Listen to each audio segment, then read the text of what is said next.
Ja, warum höre ich dein Bett quietschen? Oh, ihr seid schon wieder da? Antonio und ich haben euch gar nicht reinkommen hören. Ja, das habe ich gemerkt. Ist dein Bett noch heile? Klang ja so, als wäre es durchgebrochen. Ja, upsi. Alles gut. Ich bin ja froh, dass ihr euch so gut versteht. Mama! Was denn? Ich war doch auch mal jung, Lea. Hör auf, mir ist das unangenehm. Genießt die Zeit. Ihr habt ja leider nur noch 2 Wochen, bis er wieder nach Hause muss. Ja, ich wünschte, wir hätten uns früher eingestanden, dass wir aufeinander stehen.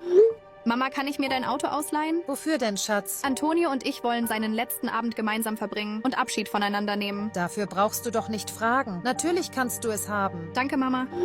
Hast du schon gehört? Was denn? Antonio kommt nach Deutschland. Oh, das freut mich ja. Und warum? Er wird hier studieren und wir wollen zusammenziehen. Wie schön. Wann kommt er genau? Schon morgen. Ich kann's kaum abwarten. Wer hätte gedacht, dass das alles so kommt? Dabei habt ihr euch am Anfang gar nicht verstanden. Das stimmt. Ich bin ja froh, dass wir jetzt endlich alle Zeit der Welt haben.